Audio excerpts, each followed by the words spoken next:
Tātad, es īsumā ātri pastāstīšu, kas es esmu. Tātad, principā, man liekas, ka lielākā daļa no jums mani pazīst.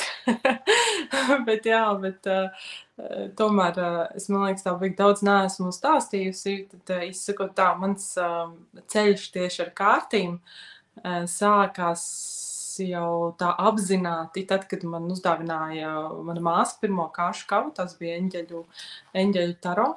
Tas domāju, forši. Bet pirms tam man jau kopš bērnības bija interese.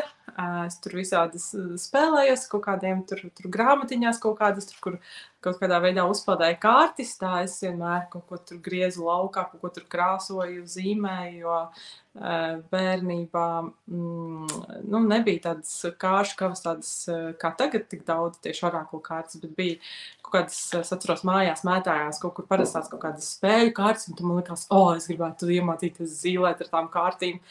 Un tad vēl bija, protams, arī visādas kaut kas tur kaut kādās avīzēs, kaut kādās grāmatiņās, un tad tur arī tad es to pētīju. Bet kā es pēc tam jau vēlāk sapratu, kāpēc man vēl uz tām kārtīm, es tā padomāju, tad es visādos tādos pasākumos, kā piemēram masku balles vai kaut kas, es gribēju būt tur kaut kāda tur čigāniete un kaut kāda arī, kas es vēl gribēju, čigāniete, visādos formātos, visādos veidos, jo man tas baigi patika, man likās reāli forši, tad arī kaut kāda tāda raganiņa vai ragana.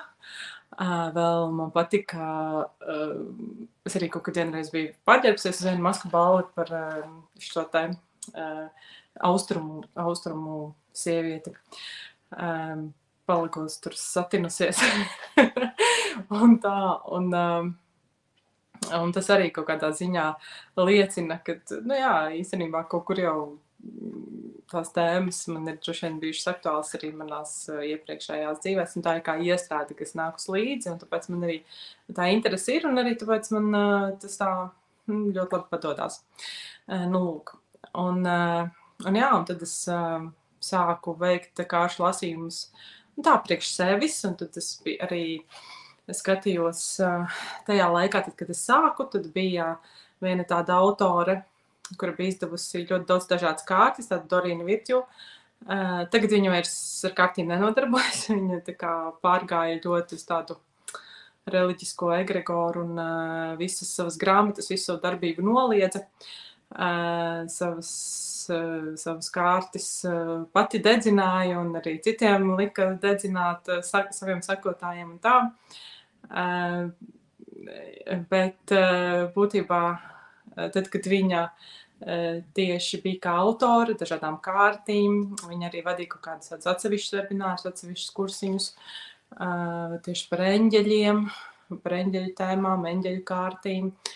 Tad tos es arī izzināju un skatījos, un te bija tādi mani pirmie, kuras tā apzināti jau sāku veikt kāršu lasījumus, gan priekš sevis, gan arī jau tā kā eksperimentēt arī priekš citiem.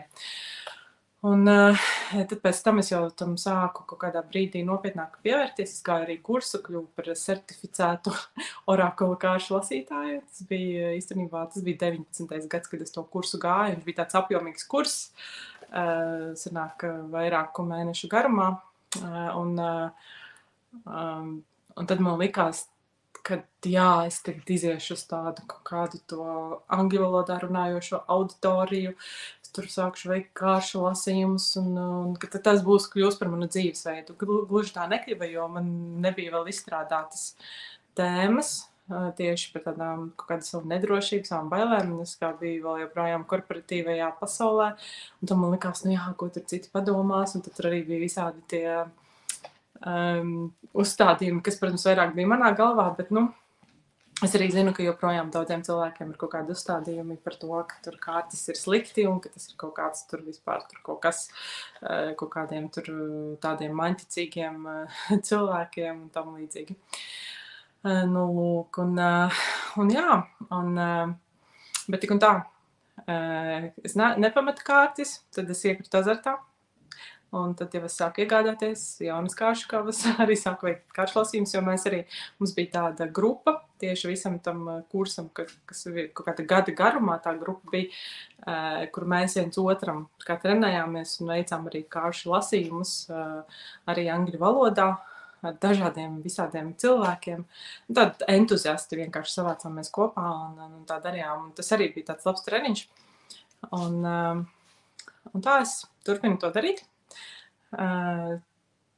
Un diezgan regulāri. Priekš sevis regulārāk nekā priekš citiem. Priekš citiem atkarībā no pieprasījuma. Bet jā, kāršu lasījuma konsultācijas ir arī manā arsenālā un piedāvājumā priekš citiem. Nu, lūk, tā īsumā. Un tad, jā, pagājušā gada es pirmo reizi izdomāju, ka es varētu visu to, ko es zinu, pastāstīt arī citiem. Jo es veicu sanāk kaut kādas, laikam kopš tā paša 19. gada līdz šī gada sākumam, man šķiet, es veicu tādus 21 dienas kāršu maratonus. Zinu, ka arī no jums daži bija piedalījušies, kur es katru dienu, 21 dienu pēc kārtas, katru rītu veicu katram individuāli tādus tā kā dienas kāršu lasījumu, ieskatu dienas enerģijās, tādus pavadvārdus, to, kas nāca par aktuālām enerģijām. Un tas patika ļoti tiem cilvēkiem, kas tajā visā piedalījās, kad gāja tajos procesos, jo katram kaut kas tur izgaismojās, kaut kādas tēmas, kas konkrētajā laikā bija aktuālas. Un arī tad man jautāja tieši par kāršu lasījumiem, uzdeva kaut kādus jautājumus. Tad sapratu, ka es varētu vienkārši paņemt un to visu tā skaisti izstāstīt tiem interesantiem, kas pievilksies savā tādā kursa veidā. Ieskats kāršu pasaulē. Pagājuši, ka tas nosaukums bija arī tāds ieskats kāršu pasaulē. Šogad ir tieši ieskats orakulu kāršu pasaulē. Jo es tomēr vairāk ar orakulu kārtīm. Nu, lai ir tāds skaidrāk, kas un kā. Nu, lūk.